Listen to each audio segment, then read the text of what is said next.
2 నిమిషాలు మాట్లాడి ప్రతి ఒక్కరు కూడా సోషల్ మీడియాలో పెట్టండి, ఫేస్బుక్ లో. ఇది అవేర్నెస్ అనేది ప్రోగ్రామ్. ఈ అవేర్నెస్ ప్రోగ్రామ్ వలన సోషల్ మీడియాలో ప్రతి ఒక్కరు చూస్తారు. చూసిన తర్వాత ఇది సీఎం దగ్గరికి పోతుంది.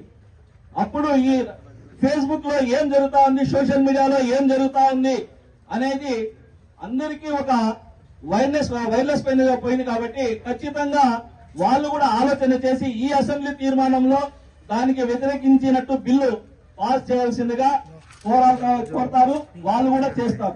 అలా కాకుండా మనం ఏదో సభలు పెట్టుకున్నాం, నిరసన తెలుపుతాం, రోడ్లు ఎక్కుతాం అనుకుని ఉంటే ఈ ఎన్ఆర్సీలో రోడ్లు ఎక్కారు. మా మహిళలు ఎప్పుడూ రోడ్డు పైన రాలేదు, ఏ రోజు కూడా రోడ్డు పైన రాలేదు. అలాంటి వాళ్ళు ఎన్ఆర్సీలో రోడ్డు పైకి వచ్చినట్టు చేశారు. ఈ రోజు వరుస సవరణ బిల్లు కూడా మన లేడీస్ రావాల్సిన అవసరం లేదు. దయచేసి ప్రతి ఒక్క చేతిలో సెల్ ఫోన్ ఉంటుంది. ఆ సెల్ ఫోన్ లో తమ వీడియోలు పెట్టి 2 నిమిషాలు, అయ్యా చంద్రబాబు నాయుడు గారు, మేము మిమ్మల్ని ఓటు వేసింది మా హక్కులు సాధిస్తారు, మా హక్కుల పైన మీరు ఉంటారు, మాకు న్యాయం చేస్తారని చెప్పి మీరు మాట ఇవ్వడం జరిగింది. అందుకోసం మీకు ఓటు వేసినా మీరు బీజేపీతో పొత్తు ఉన్నా సరే, కాబట్టి ఖచ్చితంగా మీరు మాకు అన్యాయం జరుగుతా ఉంది. మీరు దుల్హన్ పథకం ఇవ్వలేదు ఇంతవరకు, కాకపోతే మీరు రంజాన్ తోఫా ఇస్తున్నారు. మీ రంజాన్ తోఫా మాకు అవసరం లేదు. అలాగే మీ రంజాన్ తోఫా మాకు అవసరం లేదు.